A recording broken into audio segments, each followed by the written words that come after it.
अस्सलामुअलैकुम व्यूअर्स, मैं उम्मीद करता हूं कि आप सब फिट फाट होंगे। मैं हूं मोहम्मद अरम नवीद और अरहम से पैरट्स किंगडम चैनल में आपको वेलकम करता हूं। तो व्यूअर्स, आज की वीडियो इनक्यूबेटर यानी कि एग्स में से बच्चे निकालने वाली मशीन के बारे में है, जो कि पार्ट 2 है। पार्ट 1 में जस्ट मैंने आपकी गाइडलाइन ली थी। पार्ट 2 में अब हम इसको अपने टॉपिक को कैरी ऑन करते हैं। तो अपना टॉपिक स्टार्ट करने से पहले आपसे रिक्वेस्ट है कि मेरे चैनल को सब्सक्राइब करें और वीडियो को लाइक करें अगर ये वीडियो आपको पसंद आए। और कोई भी क्वेश्चन हो आप मुझे कमेंट कर सकते हैं या फेसबुक पर भी कांटेक्ट कर सकते हैं। तो व्यूअर्स, अपने टॉपिक की तरफ आते हैं।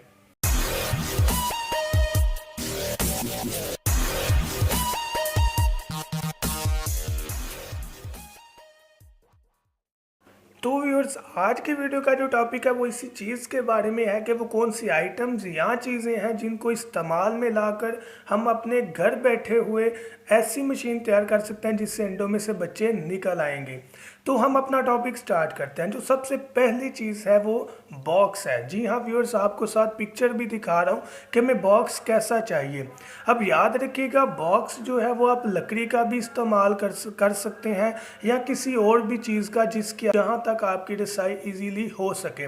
लेकिन जब बात की जाए सस्ते इंक्यूबेटर की, जब बात की जाए सस्ती मशीन की जिसको इस्तेमाल में लाकर हम कम से कम पैसों में अंडों में से बच्चे निकाल सकते हैं, तो मैं प्रेफरेंस दूंगा गत्ते का बॉक्स।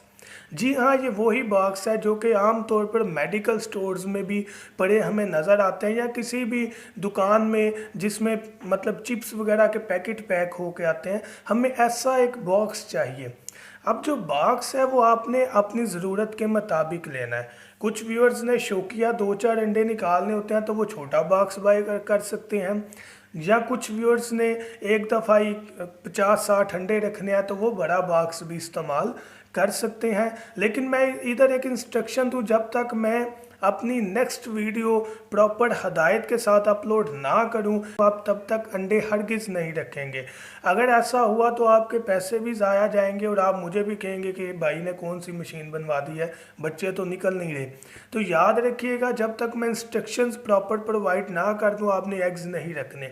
अभी सिर्फ आप आइटम से सुने और उस मशीन को तैयार कर लें। नेक्स्ट वीडियो में इंशाल्लाह आपको मैं गाइड प्रॉपर करूंगा कि कितना टेम्परेचर रखना है, कितनी नमी रखनी है, या वट एवर जो भी चीज़ें प्रॉपर गाइड करूंगा।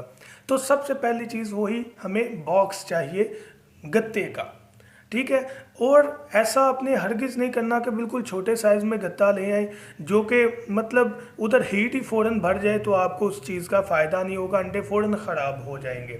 तो जो एवरेज साइज़ आता है कम से कम वो आपने लाजमी गत्ते का रखना है। तो जो दूसरी चीज़ है वो है बल्ब। बल्ब वो यूज़ करना है जो कि पुराने ज़माने में हम लोग इस्तेमाल करते थे, येलो कलर का बल्ब जो कि आप पिक्चर में भी देख रहे हैं। ऐसा बल्ब हमने 100 वाट का ले लेना है। 100 वाट का बल्ब आपने एक ये वाला ले लेना है। तीसरी चीज़ हम लेंगे होल्डर। होल्डर आपने वो वाला लेना है जो कि वाल के साथ लगाया जाता है, लटकाने वाला नहीं लेना, क्योंकि हमने इसे गत्ते में सेट करना है। तो तीसरी चीज़ हमारी होल्डर होगी जिसके साथ हमने बल्ब को अटैच करना है। चौथी चीज़ है वायर, तार। तार आपने लेनी है जो होल्डर से निकलती हुई बोर्ड तक जाए जहाँ पर आपने शू को अटैच करना है। ये आपने अपनी ज़रूरत के मुताबिक लेनी है कि आपने इंक्यूबेटर मशीन कहाँ पर रखनी है और वहाँ से तार की बोर्ड तक कितनी लेंथ हो जाएगी, उस हिसाब से आपने लेंथ तार की ले लेनी है।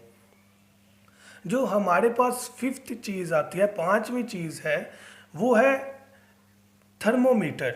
यानी कि हमने एक थर्मामीटर लेना है। वो थर्मामीटर वो वाला नहीं लेना जो कि डॉक्टर्स के पास होता है, क्योंकि वो इस मशीन के लिए कारआमद नहीं है। हमें वो थर्मामीटर चाहिए जो कि हमें टेम्परेचर भी बताए और नमी भी बताए। तो ये मैं आपको पिक्चर में दिखा रहा हूँ। ये एक थर्मामीटर है जो कि इलेक्ट्रॉनिक थर्मामीटर है, सेल की मदद से चलता है। ये आपने बाय कर लेना है। कास्ट कीमत की बात मैं चीज़ों की बात में करूँगा, अभी आप ये सिर्फ सुन लें कि हमें चीज़ें क्या क्या चाहिए। तो पांचवी चीज़, हमें थर्मामीटर चाहिए। छठी चीज़ की बात करें तो हमें एक फ़ैन चाहिए ताकि हम अपने टेम्परेचर या नमी को कंट्रोल करने के लिए फ़ैन का भी इस्तेमाल कर लें अगर हमें ज़रूरत पड़े तो। सातवीं चीज़ की बात करें तो हमें डिमर चाहिए।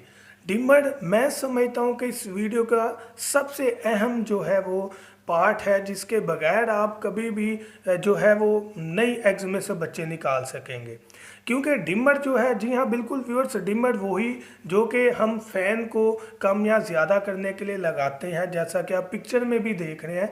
हमें ये डिमर चाहिए ताकि हम 100 वाट के बल्ब की हीट को कम या ज़्यादा कर सकें।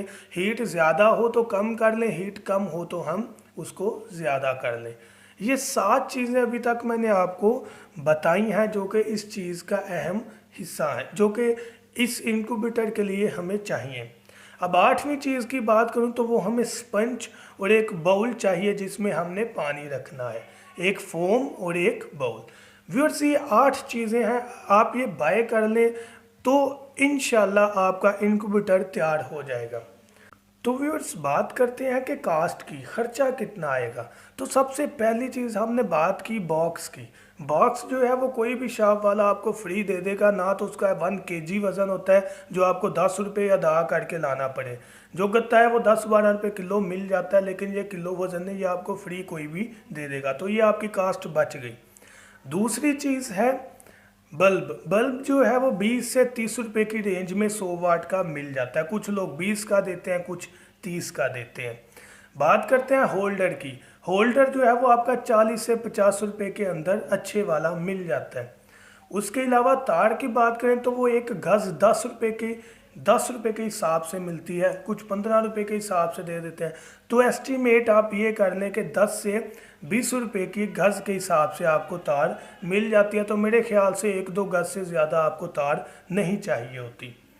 और उसके अलावा जो तार के आगे लगना है वो शू जिसके ज़रिए हमने बोर्ड में अटैच करना है, वो भी 20 से 30 रुपये का हमें मिल जाता है। जो नेक्स्ट चीज़ है थर्मोमीटर, जो इस वीडियो का मेन पार्ट है, जिसके बगैर हम कुछ भी कंट्रोल नहीं कर सकते। उसकी प्राइस जो है वो 450 से 550, हद 600, इससे ज़्यादा नहीं है। वैसे तो 450 रुपये में भी मिल जाता है, लेकिन कुछ एरिया के लोग अपना प्रॉफिट बढ़ाने के लिए उसको 600 का भी सेल कर देते हैं। तो इस चीज़ से परेशान नहीं होना आप। इसकी मैक्सिमम कास्ट जो ज़्यादा से ज़्यादा वो 600 या 600 रुपये से ज़्यादा ये महंगा नहीं है। अब बात करते हैं फ़ैन की। फ़ैन जो है वो तो हमें 50 रुपये का मिल जाता है। किसी भी आप कबाड़ी वाले के पास चले जाएं या किसी भी कंप्यूटर शॉप में चले जाएं जहां पर सीपीयू जो है वो ख़राब पड़े होते हैं, वहां से आपको वो फ़ैन निकाल के दे देंगे। फ़ैन मैं आपको पिक्चर में दिखा रहा हूँ, ये वाला फ़ैन चाहिए तो इसको निकाल के वो दे देंगे। ये फ़ैन 50-60 का मिल जाता है और इसके साथ अटैच किया जाता है अडोप्टर, चार्जर। तो चार्जर, जी हाँ व्यूअर्स, वो वाला लगेगा जो कि अमूमन हम घर में शेविंग करने वाली मशीन को लगाते हैं। यानी कि शेव करने वाली मशीन के लिए जो अडाप्टर हम इस्तेमाल करते हैं वो भी इस पर काम कर जाएगा। क्योंकि ये पंखा होता है 12 वोल्टेज का, ये डायरेक्ट अटैच नहीं हो सकता है, हमने अटैच करना होता है इसे 220 वोल्टेज के साथ। तो 220 वोल्टेज के लिए हमें लाइट को कन्वर्ट करना पड़ता है, तो उसके लिए अडाप्टर बेस्ट चीज़ है। जो कि अगर किसी के घर में शेविंग वाली मशीन है तो वो उस अडाप्टर के साथ इसे अटैच कर सकते हैं। अगर किसी के पास वो चार्जर नहीं, अडोप्टर नहीं है, तो वो 150 रुपये का किसी भी शॉप से अडोप्टर बाय कर सकता है। उसके अलावा कोई तीसरी कास्ट हमारी नहीं लगेगी। अब इसको अगर हम इकट्ठा करें तो टोटल कास्ट हमारी क्या लगेगी वो मैं आपको बता देता हूँ। इसी तरह जो डिमर है वो भी 50 से 60 के दरमियान मिल जाता है। अगर हम इस सारी कास्ट को जमा कर लें, सारे खर्चे को जमा कर लें, तो मैक्सिमम 1000 के अंदर अंदर आपका काम हो जाएगा। 1000 रुपये में आप घर बैठे ऐसी मशीन तैयार कर सकते हैं। लेकिन तो मैं दोबारा ये चीज़ बताना चाहता हूँ कि आप सिर्फ ये चीज़ें ख़रीद कर रख लें।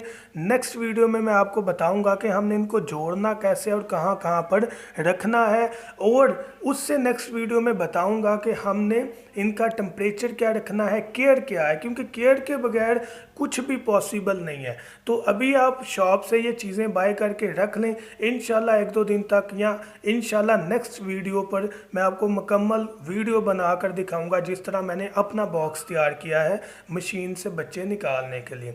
तो व्यूअर्स, मैं उम्मीद करता हूं कि आपको मुकम्मल इस टॉपिक की समझ आ गई होगी। कोई भी क्वेश्चन करना हो आप मुझे कमेंट कर सकते हैं, क्योंकि इन चीज़ों का क्लियर होना ज़रूरी है। तो ये पार्ट 2 है, इंशाल्लाह पार्ट 3 भी मैं तैयार करके अपलोड कर दूँगा। थैंक यू सो मच, दुआओं में याद रखिएगा। अल्लाह हाफिज़।